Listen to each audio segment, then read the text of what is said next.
Hi, everyone. We want to thank you all for joining and coming here for her story, for her stories, her career series.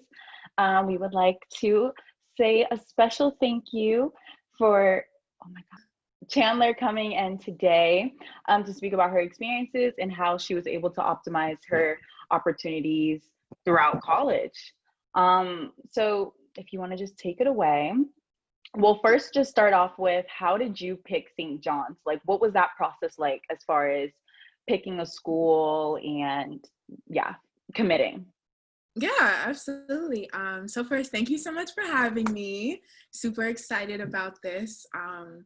But first, some backstory. So I'm from Atlanta, and I knew I wanted to do advertising. And Atlanta is starting now to get big for advertising, but I knew ultimately that I wanted to live and work in New York.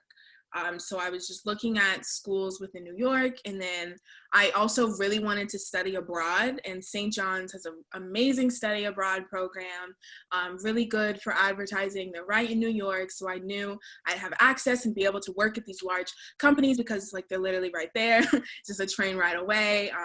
So it really just kind of checked off everything that I wanted career-wise, like social-wise, and just personal goals I had. So I would say that's definitely like a good, like, write a list of everything that you want and then pick the college that can give you the closest thing to that. Like, obviously nothing's going to check off every single thing on your box. But the things that were super important to me, like having access to these large companies for internships and being able to travel abroad, and then an accredited advertising program, it had all of Hmm. those. So that's ultimately how I made my decision. Yeah. How did you also pick advertising? Um, hmm. I like don't know. It really wasn't just like a one day I was like, oh, I'm gonna do advertising.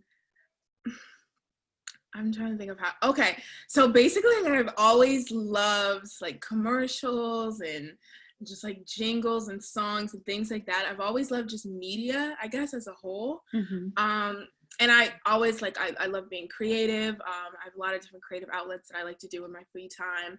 And I was trying to find a way that, okay, I want to be like still a people person in my career. I want to be able to be creative, and I also want to be able to influence people.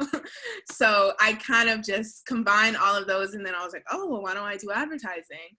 Hmm. And also too, I think from more of like a I guess like an emotional side, I really growing up when I was starting to become more of like my own person, and then the way I Hmm. would see just African American women portrayed in advertising or the lack of portrayal in advertising, I was like, okay, well, I buy this product all the time, but I never see them advertise it in a way that's catered to me. So then I Right. really wanted to figure out how I could change that. And I think I was like, okay, well, I can do advertising. So then I am the one in control of that ad. So then I can make sure that everyone is represented in a positive way that doesn't just further portray these stereotypes that we see in advertising. And that's something that's really important to me. And I definitely want to implement throughout my career, Hmm. because advertising does have a very large like psychological effect on people that I don't think many people realize, because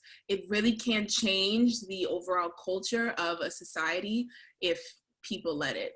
So that's definitely something that I want to have a hand in, so that other people don't grow up watching these commercials or just seeing things and never feeling represented by some of their favorite companies. Right. Yeah, no, that's honestly, that's powerful.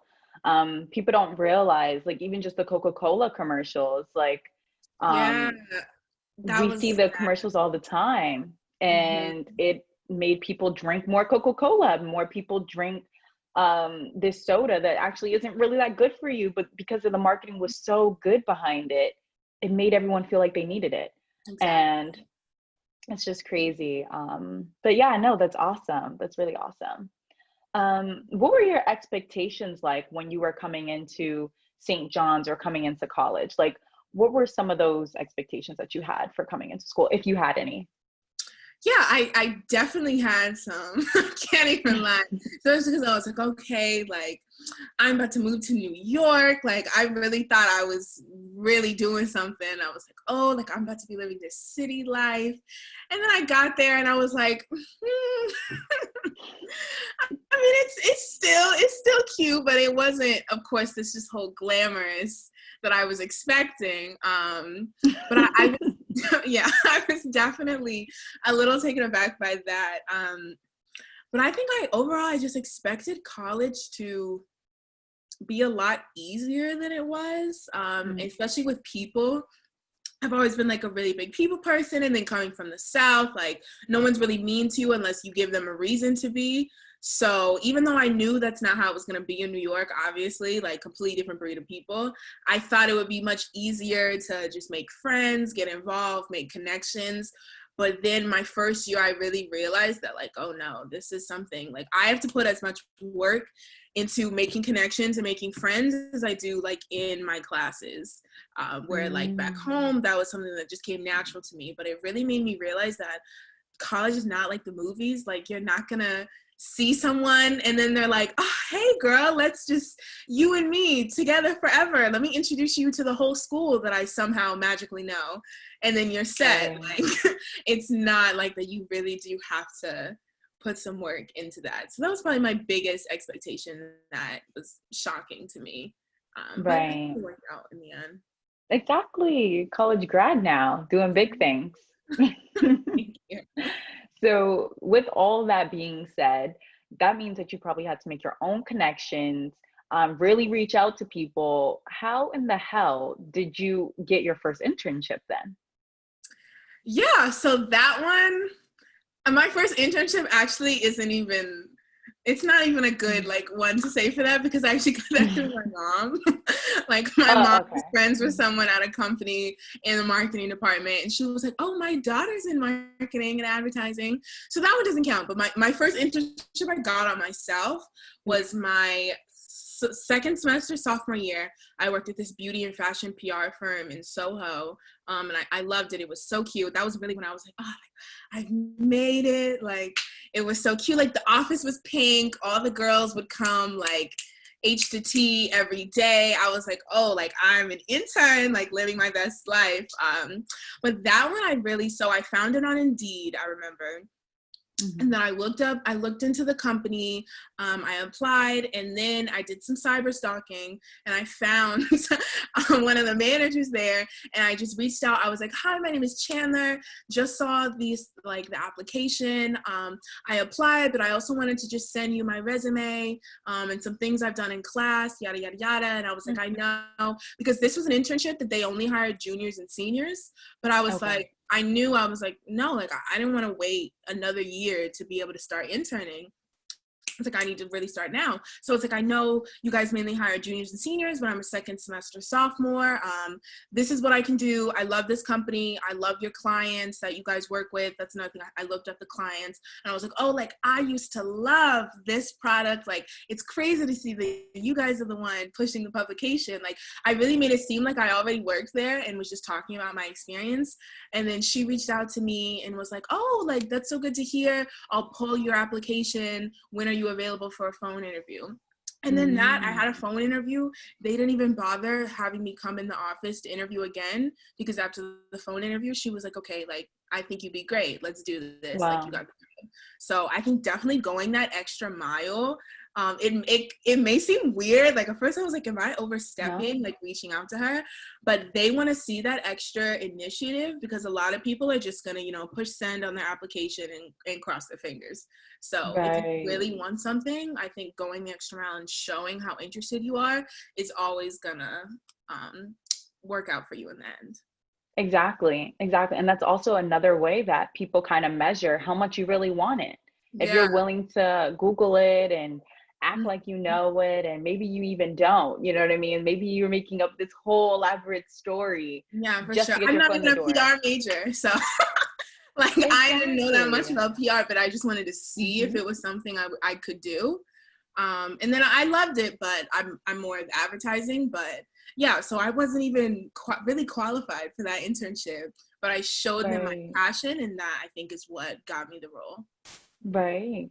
So how did you make it from, okay, the small boutique internship Mhm. to, I believe, BET, Viacom? Yeah, so that one, well, going back, so before I was Okay. at BET, I was at Warner Media for the Okay. summer going Hmm. into my senior year. Yeah, one of the two, whatever, senior, junior year. And I absolutely loved it. I met really amazing people. And from there, I actually, because I wanted to stay on for the fall, I was like, oh, like, I had such a great summer here. Do you guys do fall interns? And they were like, no, we don't. But our competition, Viacom, actually does. And that was always really funny to me that they kind of like plugged me to that. But Yeah. like, oh, like our competition, Viacom does. You should look into a Viacom internship so that then you can learn everything there, like learn some more there, and then come back to us. And I was No. like, yeah. I was like, maybe we'll see. But so for that, them just really telling me, oh, look into this program. Like Viacom has a really good, I think they call it like internship to career program, something like that, where it's basically for internships. And then from there, you have first choice for a job after graduation. So I Wow. just looked into that program. I applied for that program, and then using a lot of the connections that I had, because in like the advertising and media world, it's so small. So if someone has worked at this major media company, they know everyone at the other ones, or they probably worked there before. So when I was like, okay, like I see BT has a opening, like I really want to work there, you know, let me work my network and see who knows who. So I basically just reached out to some of my favorite people at Warner Media, and I was like, hey, I just applied to Viacom at BET. Do you possibly know anyone there, or do you have any advice for me? And they were like, oh yeah, like what department are you trying to work in? Let me see if I know someone. So I basically kind of just, with that, like I also applied, and then after I applied, reached out to my network, see if they knew someone. And then some people did, some people didn't. That one really was kind of more of just me too, again, being like, hi, Right. I applied, this is me, this is also someone that can refer me, please get back to me. But I don't think I would have known about that opening, because that wasn't an opening that was like on Indeed or LinkedIn, like my first internship. That was solely just people were referring people, and then Hmm. I just passed my resume along to the right person. So Right. definitely building upon connections at my previous internship helped me Hmm. get this one for sure. How important would you say having a crisp LinkedIn is? Very important. I think it's Hmm. very important. Yeah, because now it's kind of like the new resume almost. Like people will look at your LinkedIn. Well, people will look at your resume, and then they'll go and look at your LinkedIn to see if it matches up and if you still have that same energy. Because if your LinkedIn is like halfway filled out, people are going Hmm. to be like, okay, she must not really be as invested into this or into her brand or her career as, you know, she portrays on this piece of paper. So I think LinkedIn is very important, because a lot of the opportunities I've gotten, people have like reached out to me and been like, oh, like I see you were doing this on LinkedIn. Would you be interested in like this role? Would you be interested in this? So LinkedIn is very important, not only for networking, but also for jobs, because now jobs recruit on LinkedIn. Like my current job I'm at Yeah. now, I applied through LinkedIn.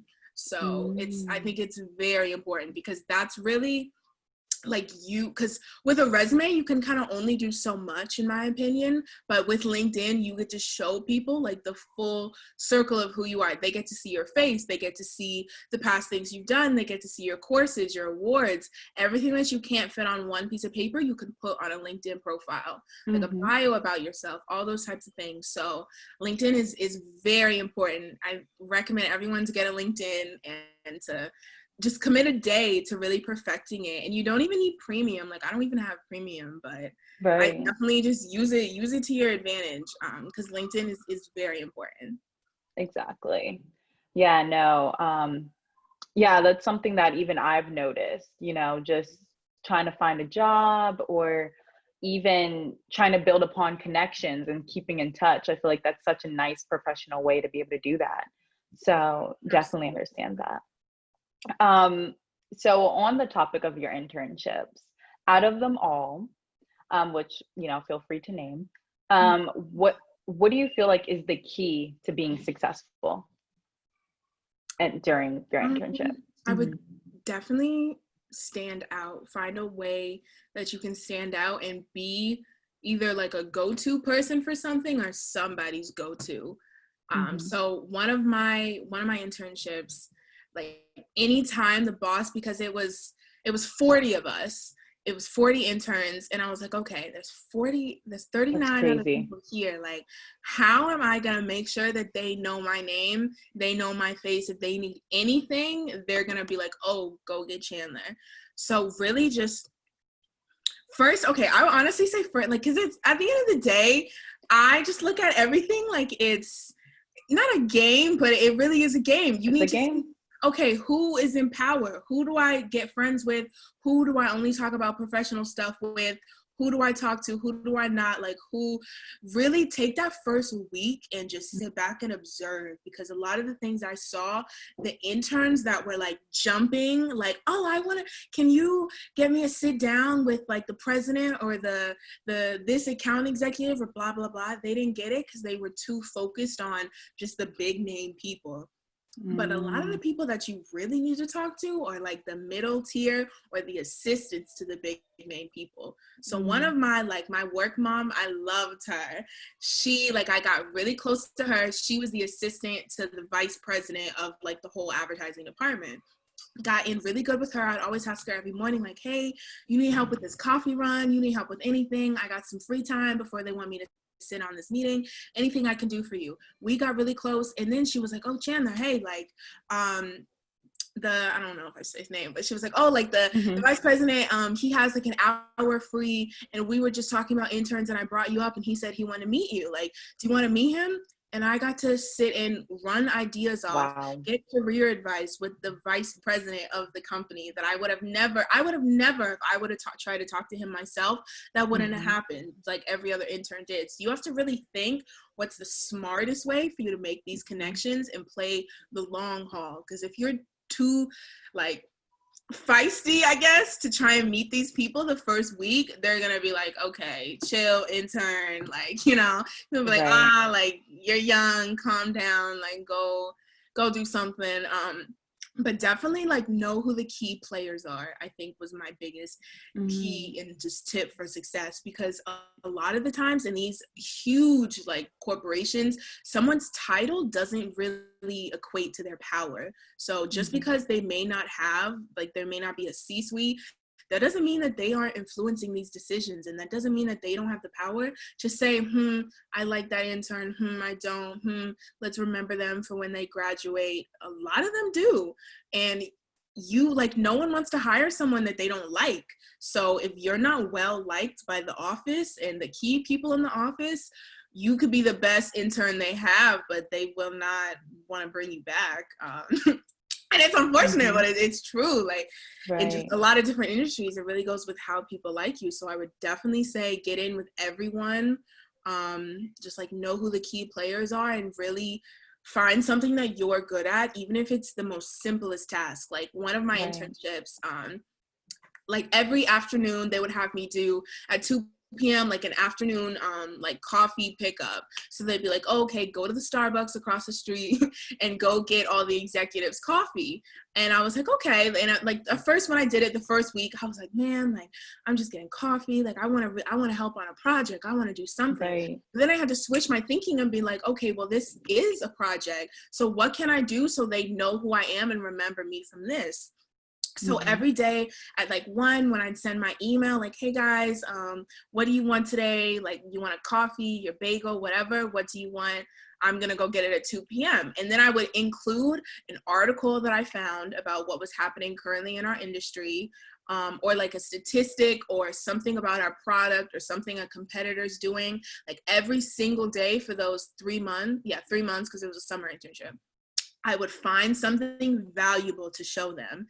And 9 times out of 10, they wouldn't really read it. They would just hit me back and be like, grande whatever and keep it going.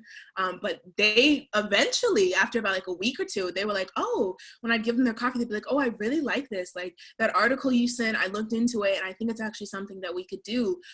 Tomorrow, do you want to sit down and talk about it and run through ideas? And that brought me so many opportunities, because I went from just getting people's coffee orders to then showing them my perspective on some things that are going to happen in the industry, and kind of giving them like a quick little competitive analysis on what other people are doing and what I was seeing. So that was definitely a way that I was really able to add value, because at first, you know, there was 40 of us. Like everyone was kind of joining me because they were like, like they have you getting coffee, yada, yada, yada. And then I was like, okay, like I'm gonna let y'all can really go off. But at the end of the day, I was the one that they would invite into these meetings, and I was the one that would ask me for my opinion, and they would let me sit in on some projects they were doing. And I got that because I saw this not as something like, oh, like boring work that they were giving me, like, oh, get coffee. I looked at it as an opportunity to then further put myself out there. So just, I would say, no matter what they have you do, find a way to add value, because that really could be the thing that, you know, opens the door for you. Something as simple as getting coffee orders. Yeah. No, that's, whew, I wish I knew that in my first internship, honestly. These are definitely some gems you're dropping, because I think that people really don't think about these things. Like, who would have thought making coffee special? You know, and every time that X, Y, and Z went to go get your coffee, you knew, oh, I might learn something new today. Or like I saw that as I had an opportunity every day to talk to these people. Yeah. But you just have to set yourself up for that. Right. Yeah, that's awesome. It's awesome. So after going through your internships, how have your career goals really shifted over the 4 years? I would say they've definitely shifted the most post-graduation. I've always, like during college, I was like, okay, I need these big names on my resume, so people are like, oh, she must know what she's doing. Like, you know, we need to talk to her. And I definitely think having big names on my resume helps. Like, so my biggest three are like Warner Media, BET, and Def Jam. And I love my experience at all three of those. And then after just being in this pandemic and having a plethora of time to really just think and map out my life, now I'm switching more from just wanting these big names to just chasing after a job that can really give me the lifestyle that I want. Because I love to travel. I love to do all these things. So I care less about where I'm working, but what I'm doing and what that's allowing me to do. So that's something that has definitely changed, because now, like, I'm at an advertising agency. I love it. But if I said it, you know, the average person wouldn't know what that is. But everyone knows what like BT, Def Jam, those type of things are. So I think that was the biggest one. Like, I also too, I definitely want to get back into these big brands, but just really realizing for me, like the name isn't everything. Because you can be working at a big name and you're not really getting to do much because there's so many people there, as opposed to a startup where there's not as many people and you're learning something new every day because they're really having you be involved. So I would definitely say, yeah, that was my biggest career change, or just rethinking of everything. No, it totally makes sense. What do you feel was like the most valuable lesson or thing that you learned throughout college and various experiences and your internships or different jobs, just things like that? Yeah. Trying to think of like a top 3. Okay, a top 3. The first one that comes to mind, this isn't really work related, it's kind of just personal, but I would say the biggest thing throughout college that it really took me a minute to get was whenever something bad would happen to me, or I would lose a friend, or someone would, you know, switch up on me, I would really just internalize it and I would take everything so personally. But I finally just had that click and I was like, okay, like people aren't against me, they're just for themselves. Because at the end of the day, we're all trying to get somewhere. Go ahead, girl. But for real, like at the end of the day, we're all trying to get somewhere, and not everyone is gonna fit in my path, and I'm not gonna fit into everybody's. Like, I just Ooh, realized I can okay. have so much love, right?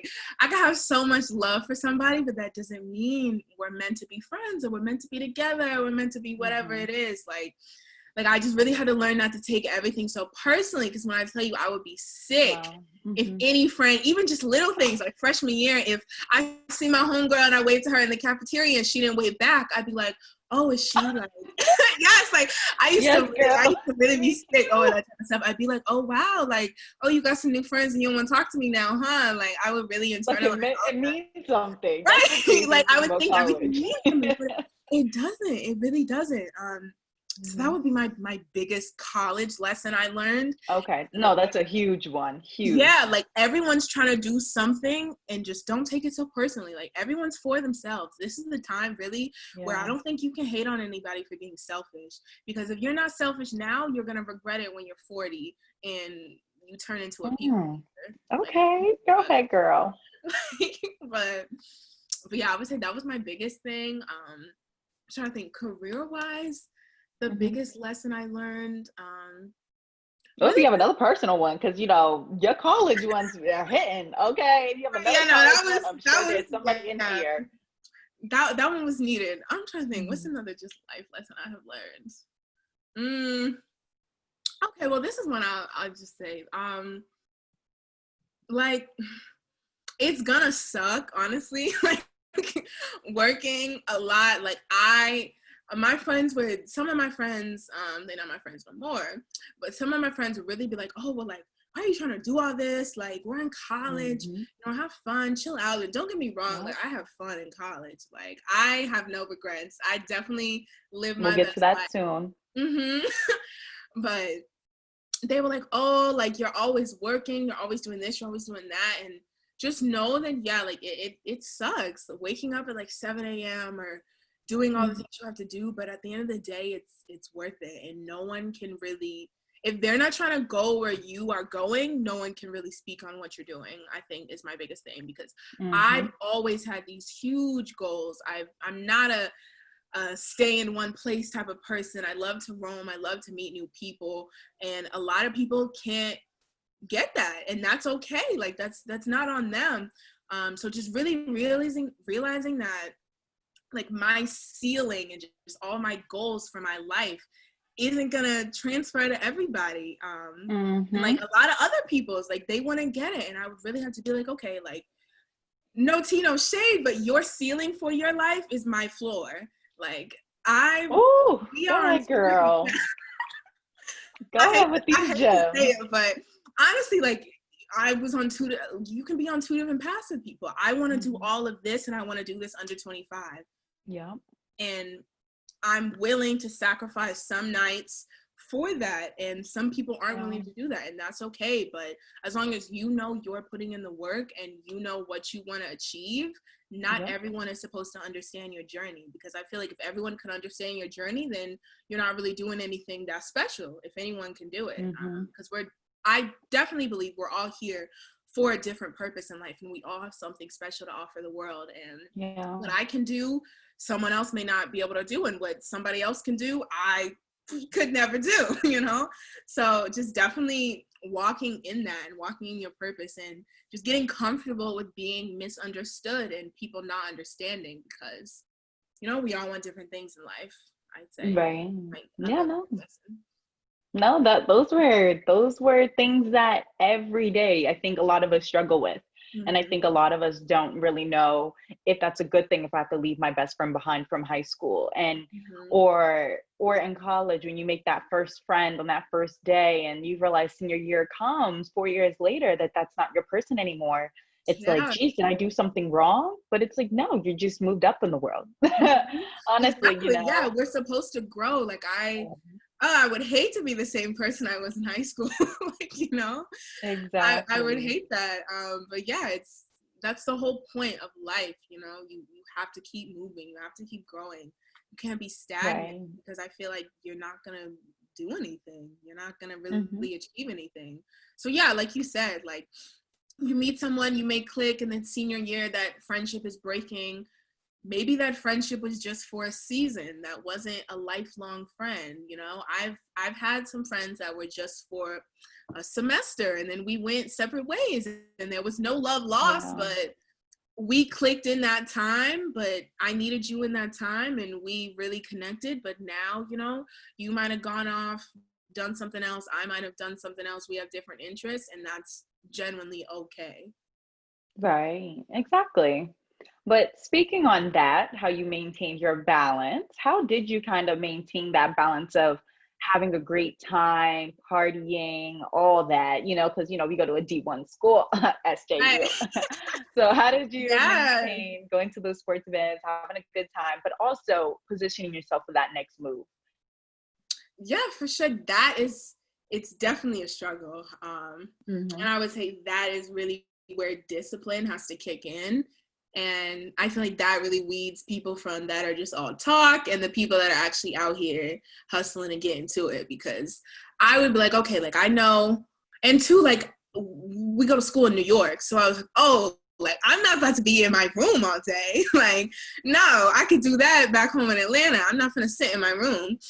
Right. So if I knew, okay, all my friends are going here tonight, anything I needed to be done hours in advance. So I have time to get ready, you know, beat my face, get my fit, get cute, get out of that work grind mode, and then go Hmm. have fun. So really just time management was my best way to really have the best of both worlds, because Hmm. I did a lot. Like in college, all 4 years, I had a part-time job, and then I also was interning every semester.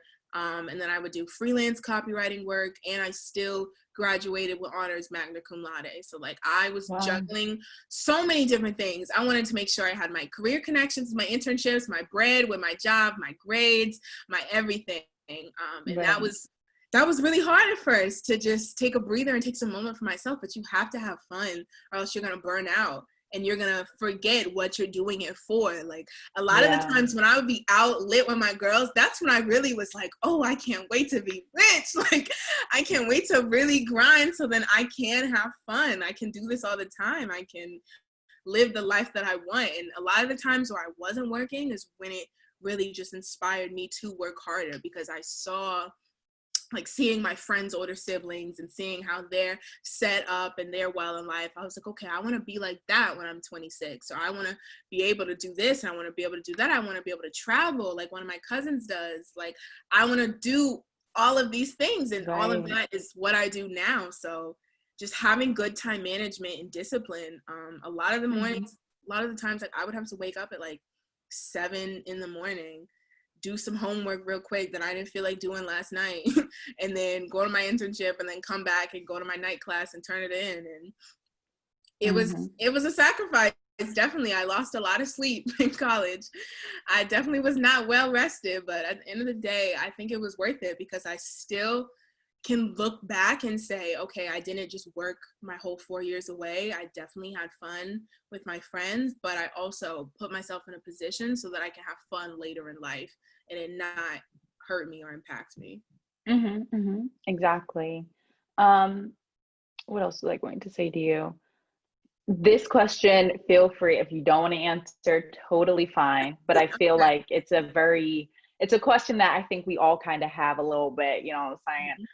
How did you balance dating and your career and school life? Mm-hmm. If, that was even a thing. That could have not even have been a thing. But yeah, Yeah, if you don't it mind, you was don't a have thing. It was a thing. to. Uh, that I would definitely say, like that was a struggle, honestly, because I'm just with everything I do, I'm all in. I don't half-ass anything. I'm doing this, like I was like, okay, I'm either gonna be their favorite person at this company, or I'm gonna be sitting at my desk, or I'm gonna be this, or I'm gonna be Mhm. that. I'm gonna either graduate with honors, or I don't want it. Like, Right. I'm just a very all or nothing type of person, and especially with relationships, like, I'm not afraid to say, like, ashamed to say, like, yeah, like if I'm with someone, like you're gonna know I'm with someone. Like I'm that friend. I'm 100% that friend. But definitely my biggest thing would be, don't get with anybody that's just gonna talk down on you or try and tell you you're trying to do too much or what you're trying to do is not attainable. Because I've had some guys that were just like, like you doing all this and you're not even finna work there, or you're just an intern, like they're not gonna remember you, you're trying to do all this, like just like I feel like having like being in a relationship, that's a coveted spot. So be careful about who you're letting into that position, because they're overall going to affect your mental state. I can definitely say after this one guy, I was a bit of a wreck, because he really was just being down on me and just really just tried to alter how I saw myself. And then that transcended into everything. Like that affected my job performance, that affected my work, that affected like my school, that affected how I was with my friends, like that affected everything. So I think with that, like you're like the person that you're gonna be with, to me, kind of equates to like 70% of your happiness. Not like overall, but you know, they kind of do, because if you get in a fight with your boyfriend and you're about to go out with your friends, you're gonna be mad that whole night. Right. You might not even go. Exactly. You might not even go. Like you might cancel a night because a guy said something stupid, or you might have a bad day at work and you'll be thinking about him all day. Like I've had days where I couldn't focus because I was so busy thinking about, who is he talking to now? Like what's happening behind my back? Let me not go. But just like, no, but it's real. This is what we all go through. This is so honestly, just think about that. That would be my biggest thing. Who are you giving that spot up to? And really know somebody before you try and love somebody. To me, I can't. Now I'm at a place where I need to know you before I even think about going there. I'm a fall in love with the projection that you showed me, and that may not even be you, because I was shocked how long these men are really actors. I was shocked. Yes, like these men are really actors out here. Like they will really play a role. That's another thing too. When guys ask me, "Oh, what do you look for in a guy?" I never tell them. I'm like, let's see how we are, and then I'll just be like, "Oh, I'm gonna see how you are," and like if we vibe, we vibe. Because no, I have had men be like, "Oh, what do you like in a guy?" Do all of those things, and he's not really like that. And then of course, 6 months down the line, you can't keep up an act forever. So that's gonna crack. And then I really see your true colors. But then it's like, I kind of wasted 6 months talking to you when you weren't even like that, you know? Yeah. But yeah, so that's another tip. I never answered that question. And every time a guy asks me, what do you look for in a guy? I roll my eyes, because I'm like, he gonna play. If you tell them what you're looking for, they're gonna play that part. Because at the end of the day, they're trying to get at you. Guys aren't stupid, you know. Unfortunately, they know what we like to a certain extent. So, yeah, but definitely I would just say be wary of who you're letting into that role, because that's going to have a big effect on your mental and every part of your life. Right. But yeah. Okay. No, that's huge though. You know, I'm sure we all go through it. You know what I'm saying? Been there, did that. I think a part that really resonated with me. Been through it in that area. Right. I know. No, but like a part that I really resonated with, that actually I'm also taking on, because I realized it's huge for me, was getting to know the person you're with before you're with them. Because I think that a lot of times, maybe it's a high school thing, you get in this relationship just because maybe you connected on a certain level, you know, regardless if it was something that was good or bad, or regardless if it was just we loved to party together, or you know, whatever it was, we connected on that level. So let's just see. Yes, like let's just see if it works. And 9 times out of 10, I think that that's how they end up not living up to your expectations that you hope that they have, you know. And I'm starting to realize that, and also to avoid disappointment in myself, like not in myself, but like with them, or to deal with that, or like, oh my God, another failed relationship. Like instead of that mentality, now, like I was surprised, like I've actually, you know, been putting this into practice, but getting to talk to someone for like 3 months, of course it feels like, damn, he really talking to them for that long, but no, sometimes you just talk to them, you know, nothing else. just talking, having a good time together, maybe spending some time together, getting to really know that person. And then based off of that, whatever happens in that 3 months, you know, clearly they ain't here with me. Exactly. Right. They didn't make the cut. And that's okay. On to the next. Yes. Like, I don't feel disappointed. I was like, all right, that's okay. You know what I'm saying? Like, I didn't have you in my plans. And I think when you date someone, you have them in your plans. So it's so good when you don't even put them in your plans in the first place. Expectations like, oh, like, and I hate to, I'm so head ass. I'll be like, oh, like, we'll be together around my birthday. Like, let me do, like, I be putting these things in my head. And if it doesn't work out, I'm only disappointing myself because I put so much pressure on a situation when there's no guarantee. Like, we may not even be together yet, but I'm just already thinking in the future, and I don't even know how this guy moves really like that.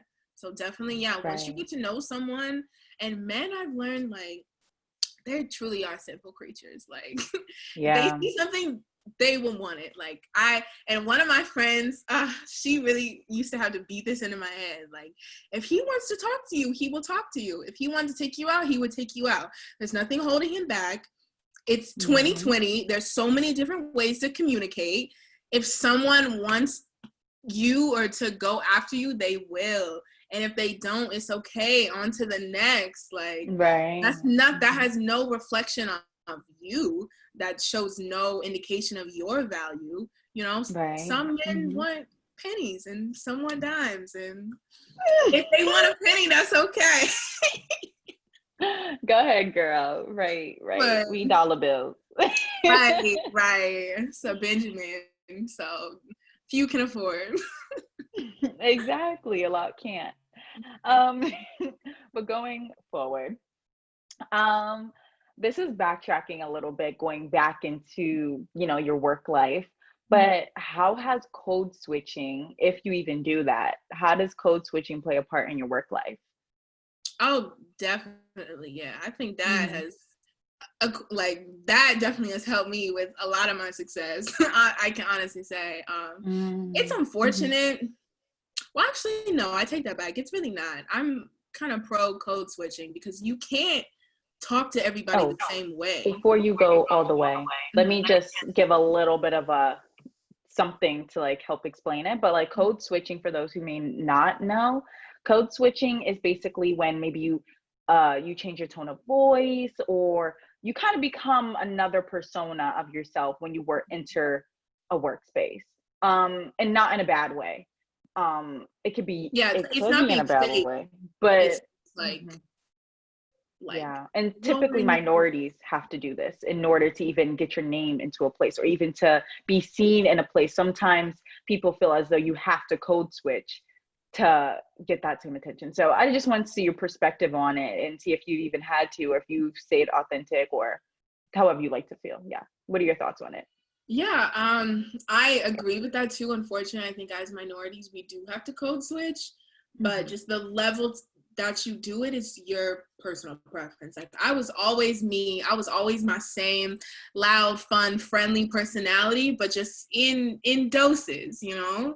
Because at the end of the day, we're here to work. And I think a lot of people forget that. So my code switching will come in there when it's like, okay, like, I'm working with people that are all different personalities from me. A lot of the times, some of these people have never been in such like close quarters with, you know, a Black woman. So they have no idea how I'm going to go in there and assert myself and act. So I always would feel, especially when I was in a lot of these predominantly white organizations, like, okay, I'm not only representing like me, Chandler Bishop, I'm representing all these other future hopeful people that they will then employ because they had a good experience with me. Because unfortunately, with a lot of these things, if they get one bad intern of color, they'll be like, no, let's just keep hiring how we've been hiring. And that's not what we want at all, obviously. So code switching is important. You can't talk to everybody the same. You can't handle everybody the same. I'm not going to talk to my boss the same way I talk to, you know, my coworker sitting right next to me. It's two different things, two different respect levels. You want two different things from that person, from those people. You can't address them accordingly. But I think, I honestly think code switching is really important. I think it has helped me a lot just to really And it's not changing my personality, because they would, no Mm-hmm. matter who you talk to in that office, they'd be like, oh yeah, she's fun, she's loud, she's funny, all of that. But it's to a degree. Like, you Right. can't, I just feel like being in these corporate spaces, because I actually do love corporate America. That might be kind of Mm-hmm. weird, but I love corporate America. Something about it, I think it's just always very mentally challenging, and I always feel the need to be on my Mm-hmm. A game. And I actually do kind of like that pressure to an extent. But yeah, like, I would always be like, okay, I know I have this really loud personality, I'm fun, all of that, but I need to make myself small enough for these people so Mm. that I'm easily digestible and they don't feel overwhelmed, but still me, so that they remember me at the end of the day. Right. I think that's my biggest tip on code switching. Always be yourself, but you need to be easily consumable within these corporate spaces, because at the end of the day, like I said, you are there to work. You're not there for friendships. So you can be your loud, crazy self with your friends, but in Mm-hmm. the office, I would say cut that to like 60%. so that you still are professional at the end of the day, but you are still differentiating yourself. Because you Right. don't want to just act like everybody else, because you're not everybody else, but you do need to speak their language. Honestly, you need to realize Yeah. what it is that people value. I'd say my biggest code switching tip is when I'm talking to people in different departments, I speak their language. So if I'm talking to someone in sales, I'm hitting them with numbers like, oh yeah, yesterday I did this and it increased our ROI on this, and I predict it'll have this, and they're like, oh, okay, Mm. like she knows what she's talking about, blah blah blah. And then I'll say it, in a very more aggressive manner, because that's how they typically are. But if I'm talking to someone in like HR, I'll talk about like my trajectory of my life, and I'll talk about like just emotions, or not emotions, but I'll talk about like, Yeah. oh, I love the company culture, like I love, Human stuff. yeah, Yeah. like human stuff. Like you gotta speak different people's language, Mm-hmm. because that's how you're gonna make sure that while, yeah, you're still being you, you're connecting with all these different types of people. Right. So yeah, No, I agree I with think it's you. a necessary evil, code switching, honestly. Yeah. Um, what do you like about corporate America, or what is your take on 9 to 5? Because I feel like in our culture, or even just maybe even our generation, it's not looked down upon to have a 9 to 5 job, but a lot of people have something to say about it that's not always good. And so, personally, I haven't had a problem with it unless I didn't like the job. If I didn't like the job, then yes, I had a problem. But I also feel like not everyone's meant to be an entrepreneur. And also, I feel like a lot of people don't realize if you're not working a 9 to 5 doing 8 hours a day, you're doing more. So, what is Exactly. Yeah. your take on that? Mhm. Yeah, I Corporate agree. America and 9 to 5s. Mhm. Yeah, I agree with that 100%. I'm actually kind of floating in both right now. So Mhm. I have like a 9 to 5. I work in an advertising agency, and I'm also working on a startup company right now. So hopefully I won't be in my 9 to 5 for the rest of my life, Mhm. but so I'm in that middle. But yeah, I see no shame in 9 to 5s. Yeah. Yeah, you need a job, you need to make money. At the end of the day, why people that are pocket watching, like, why do you care? Why are you so Yeah. invested in my life? You got to do to support your lifestyle at the end of the day. So how you get it, legally, doesn't shouldn't matter to other people. But I Mhm. personally like corporate America just because I feel a sense of responsibility when I'm in corporate America to be Mhm. just like a positive, visible Black woman presence within an office. Because like I said, a lot of these people that I've worked with, they've been like, oh, I've actually never met anyone that was this and this and this, or I've never met anyone that's this. And they only think of minorities from what they see on TVs and in movies. And as we all Right. know, that is very dramatized and not an Mhm. accurate representation. So I just feel like I have a great opportunity to really, even if it's just changing one person's viewpoint on something, you never Right. know what that ripple effect will do. And a lot of these, white men that are in positions of power at these large companies, they don't have any exposure to minorities, and especially minority women. So I always want to try and just be a positive just really force for us and show that, yes, this is why you need not only me, but you also need a Black man, and you need a Hispanic woman, and you need an Asian woman and an Asian man. And you need this because you're only hearing so much and you're only getting one, point of view for your company. Right. But this is how we view your company. This is how your company can expand. So I just really, honestly, I love corporate America because I think it's a great opportunity to really just open the door for a lot of people, because especially with certain things, just minorities, we really contribute into the success of that company, but we're not represented in their corporate world or their e-board or their C-suite. And it's crazy because without us, they would not be that successful.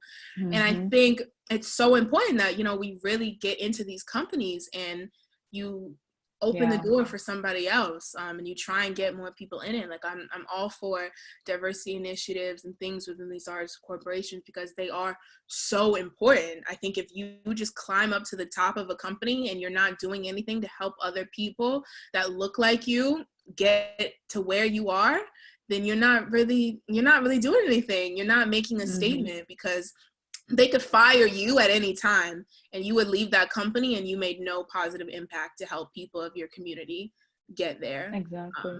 So that's definitely something that's really important to me. And I see a lot of opportunity within corporate America to just help people make connections, increase diversity, and just change the way that these just office microaggressions and office culture is towards minorities, and especially minority women, because it's so important, I think, for us to feel safe and respected at the place that we work. And unless there is a visible amount of us within corporate America, I don't think that'll happen, because if we're not there to really vocalize what's happening and our frustrations, then people aren't going to do that for us. Exactly. No, you had every point on the nail. What else? So now that you are a graduate, do you feel like you got everything out of your undergrad? And will you be going to grad school?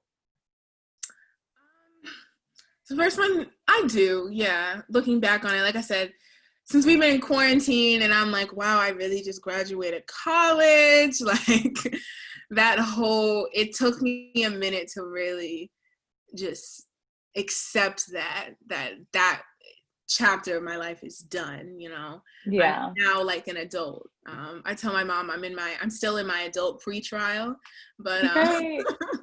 I'm not a full one yet, but yeah, looking back on it, I'm really happy with how I did my college experience, and I definitely equate a lot of that happiness to studying abroad. I'm an advocate for everybody to study abroad. It really just changed my life, and it made me realize that there's so much out there, and I would be doing myself a disservice if I kept within my box and people's expectations for me.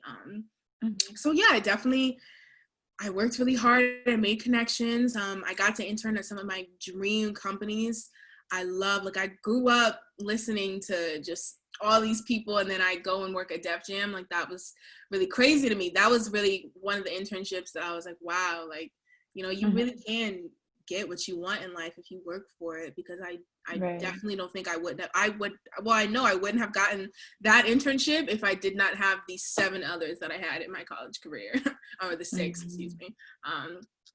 But yeah, looking back on it, I think just in all areas, like, I've made friends for life. I got to travel the world.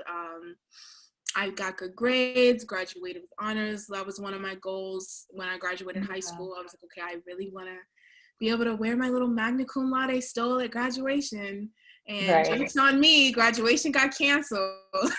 Don't say that, but yeah. But it's okay. Yeah, it's all right. Corona, but it's okay. But still, that was a goal I set for myself and I achieved. And I think that alone is so important, because just being able to really just clap for myself at the end of the day, knowing that I graduated college and I didn't mess around. I didn't waste my mom's money. I didn't waste my own time not really paying attention in class or not doing anything. I went out there, I hustled, and at the end of the day, I think I did what I had to do. So looking back on college, no, I don't have any regrets. I definitely think if you seize every opportunity, you can't look back and be like, oh, I should have done this.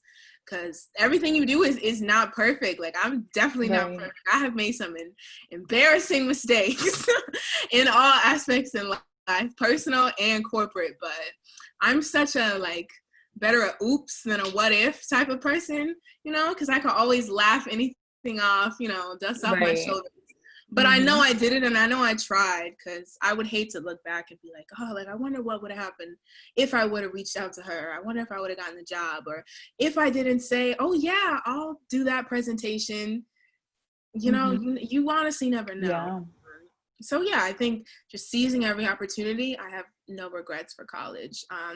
In grad school, I'm currently not gonna do grad school, just because for advertising you don't need a graduate degree. That's really an experience business, so they need to see that, okay, you can come up with a good successful campaign.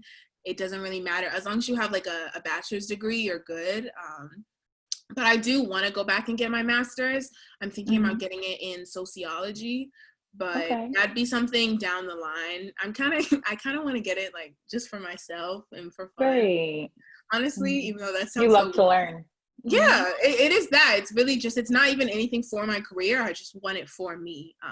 But even that, I'm doing that strategically, because certain companies, they will pay for you to get your master's. Yeah. So, you know, I'm thinking, okay, I did my time. I paid for my bachelor's. Y'all can go and pay for me to go get my master's degree. Right. That's my current plan. So we'll see when I can finesse that. Right. One of my other questions were, how did you, and what was that experience like being a part of the Forbes 30 under 30 scholars? Oh yeah, that was amazing.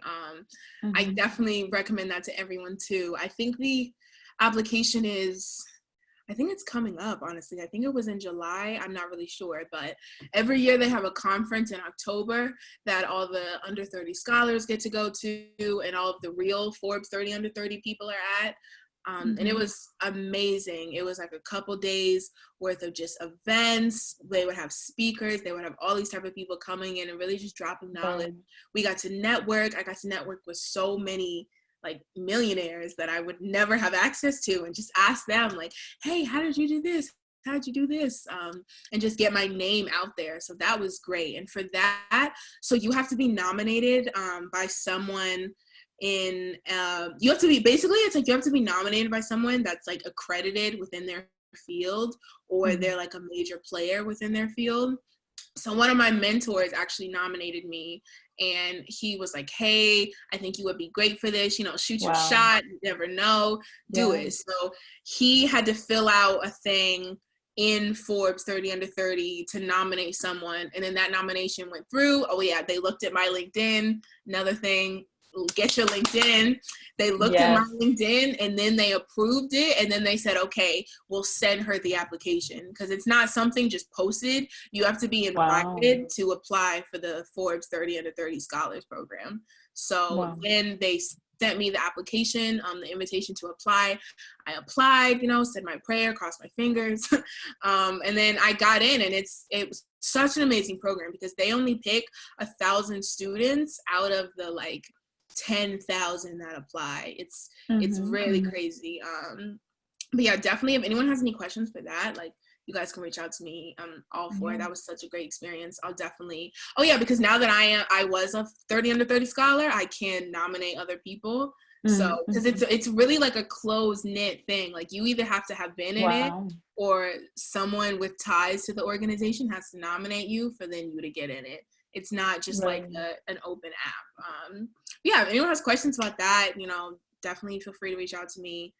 I'm all for that experience. That was a great experience. I met so many friends from that. It was so cool just being around other people my age that were hustling just as hard as I was and had the same goals as I was, and being able to talk to them throughout the conference. And then they have little mixers for people at night and stuff. So yeah, that was a really good experience. And I definitely think that helped me get a lot of the opportunities that I had after I officially got that, you know, title. So based off of all that being said, where do you see yourself in 3 to 5 years, or your goals? Mm-hmm. In 3 to 5 years, I see myself, I don't know, I guess just really comfortable in my career and working on my company. Hopefully that'll pick up by then. Mm-hmm. And really just creating a lifestyle that I really love. Like I said, like I'm all for the 9 to 5, but I personally don't want to work a 9 to 5 for the rest of my life. I want to Mm-hmm. be able to have freedom. But I would definitely say in 3 to 5 years, I see myself on the road to having financial freedom. That's something that I've been Right. trying to educate myself on a lot, on ways I cannot just blow my money, and really just have my money work for me. Because at the end of the day, those are the people that are really winning, like the people whose money is making them more money. Because you can clock in for hours, but if your check is not multiplying itself, you're still going to be stuck. So I definitely see myself on the road to that. I want to travel more, love to travel. I take any Yeah. excuse I can to get on a plane and get out the country. But yeah, Mm-hmm. just really just being in my career, having a lot of creative outlets for myself, just making a name for myself in this industry, or starting Yeah. to, at least, is where I see myself. Do you feel comfortable sharing and I like what your company might be? Is Oh yeah, that the so startup that you're working on? Yeah. the startup. That Oh, I okay, don't. maybe it's not. Oh yeah, I thought you meant the company now. Well, right now I'm a project manager at Media Planet. It's an advertising agency. But the company I'm working on now, it's like I just give you a short. It's like a beauty Mhm. supplement type of company. So Okay, okay. it's What centered got around you into that? beauty and wellness. That's just something that's really important to me. I feel like the days I feel my best are when I just feel my best internally. Um, and the days like I look my best and when I'm really like that confidence. And I think that really starts Right, from within, and just your diet and everything that really has to do with how, not only how you look, but how you feel. Like if you eat right. junk every day, you're gonna feel like junk. So Hmm. that's something that I've become more aware of. Definitely within quarantine. Like I said, quarantine has been really great for my just self-reflection. So yeah, I just really want to promote health and wellness, and then internal beauty that also manifests Mm, outward, because I think it really does start from within. How we think of ourselves is how other people are going to think of us, because right. I just feel like no one is going to think of you higher than you think of yourself. um Yeah, yeah. exactly. I only have two more questions. One of my second to last Mhm. is how did you gain the confidence to do as much as you did throughout college? I think that a lot of people don't pursue um, these internships, for instance, or even working at Def Jam. I think, those are such things that people want for themselves. But Mhm. the idea of putting themselves out there, gaining that confidence, because that's what this is all about. Mhm. How was it establishing that confidence to allow you to manifest and to seize these opportunities? Yeah, that was definitely a work in progress, and it still is sometimes. For Hmm. sure. But just really, I would say a lot of that honestly came from my mom. She was really one of those people. As a child, she just instilled in me to just go after everything, because Mm, really the worst they can say is no. And if it's a no, like, okay, keep right, going. And a lot of the times too, like another little career tip I learned is, when people say no, they may not be saying no. They may just be saying, I'm not the person that can do that, or I right, can't do that for you. Like, it's a no from me, but that doesn't mean that it's a no. Like I've talked to people, like before I worked at BET, I was talking to this one guy there, and I was like, hey, I'm really interested. Do you know if you're having any internship openings with the next semester? Like, I'd love to work there. He was like, no, I don't really think we have anything. I'm not sure. Oh, they handle all that months in advance. I think all their internships are closed, yada, yada, yada. mm, Um, mhm, so, he technically told me no, but really it was just that wasn't his role, or yeah, he couldn't be the one to plug me to that position. It wasn't that I wasn't qualified. He just was not right, the one to do it. So just not taking anything personally, just keep going.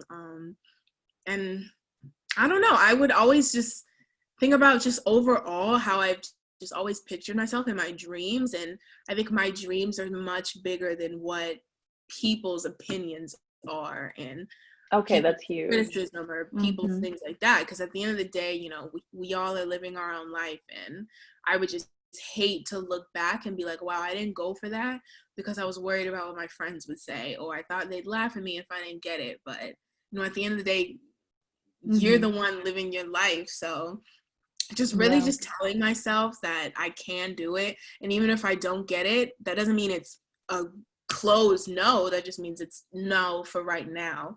But you can always work to get something. You can always just Yeah. improve your skills. And you can always start your own thing and be that company's competition. You never Right. know.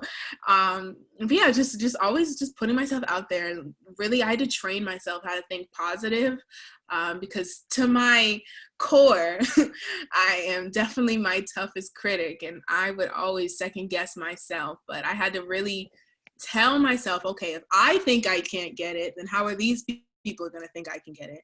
I really had to just flip that switch, and just start really just manifesting everything that I wanted.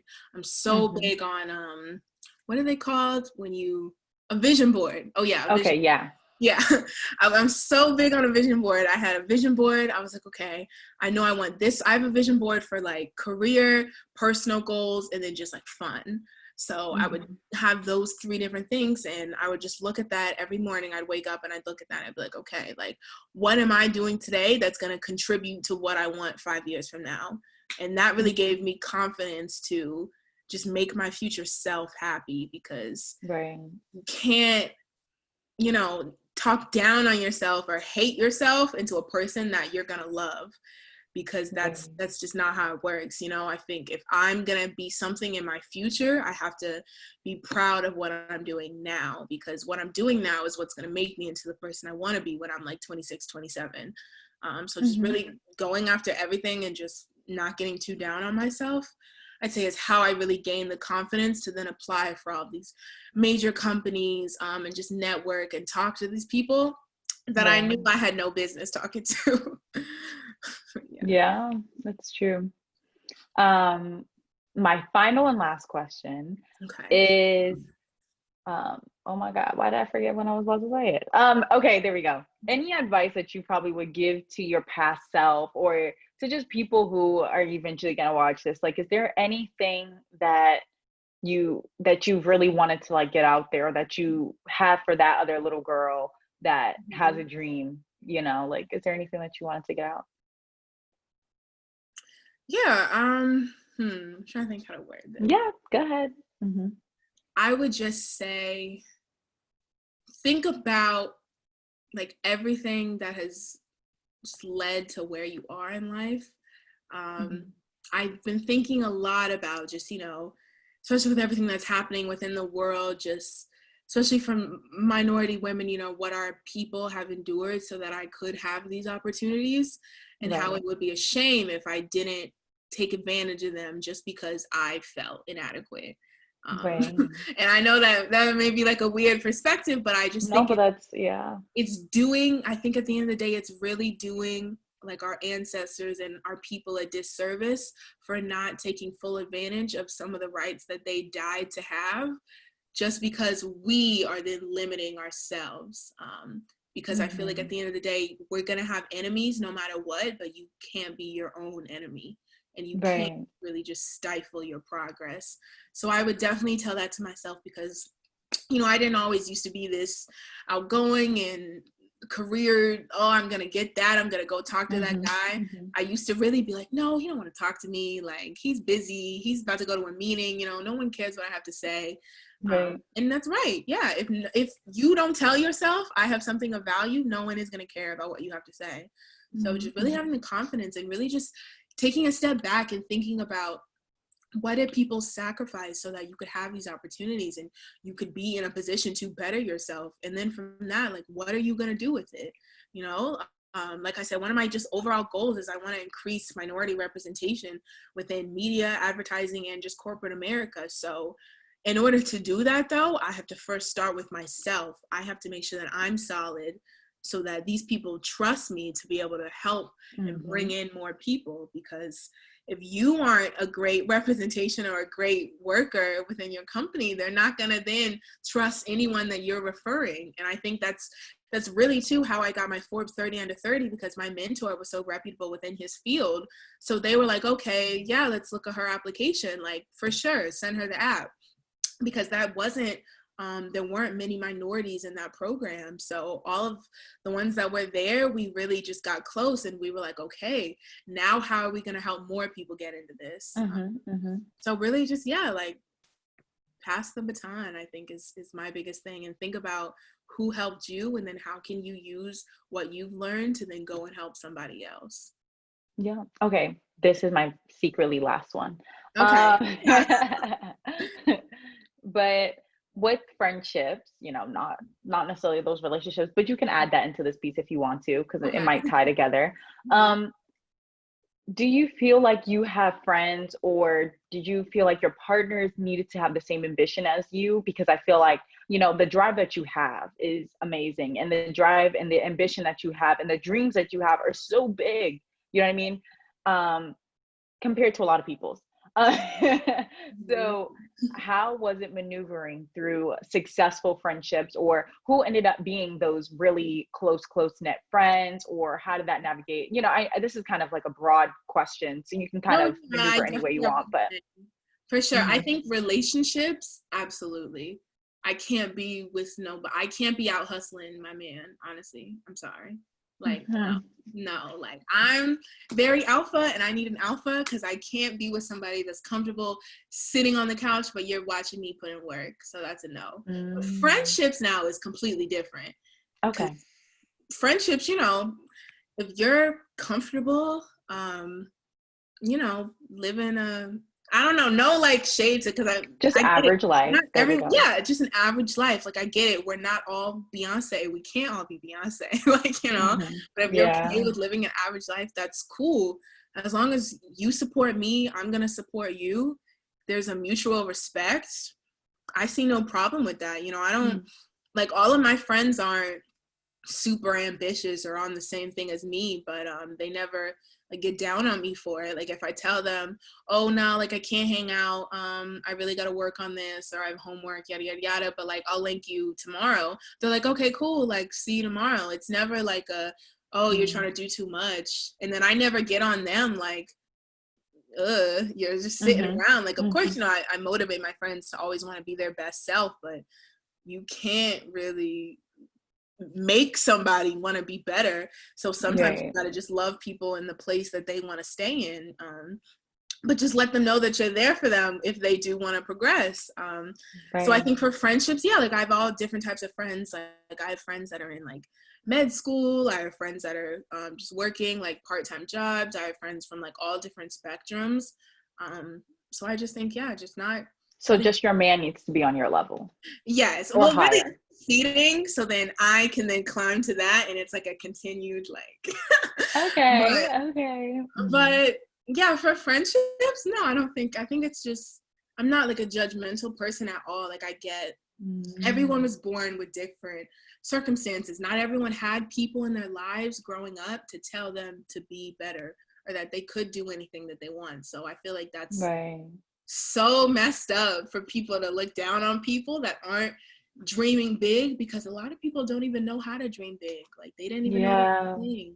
So I'm not critical about that. You know, I'll be, if you know, if you're good to me, I'm good to you, we vibe, I'll be anybody's friend. I'm just mad friendly like that. I always have been. But yeah, I think friendships, and not everyone's gonna be everything. Like, you're not gonna find one person that's like your complete friend. I think you need friends for different parts of your life. So I have like some friends, you know, I party friends. I have my little brunch friends. I have my little, like, you know, some coworkers that are friends. Just different parts of your life, you need different people. And those people don't all need to be like CEOs or like doing all the things that I do, because they can do what they do, you know, and that's how it's still fun. Because I don't want to be with somebody that's like me 24/7, because then, you know, we're not learning anything new. You're not putting me on to anything new. You're not broadening my perspective. because a lot of things, like, I love, especially since moving to New York, I have a lot more just diverse friends from all these different cultures, speak like a plethora of languages, and I love that, yeah, because it's cool. Like, I get to really see other things that I wouldn't be able to if I just stayed within my little box of people. Right. No, that's awesome. You hit every point on the nail. But now I'll open the floor. If anyone has like any questions, you can like put it in the chat, or you can unmute yourself. Oh wait, I don't think you can unmute yourself, but you now can unmute yourself. If you guys have any questions or anything like that. But if not, in the next few minutes, we'll just wrap up. But yeah, just be quiet.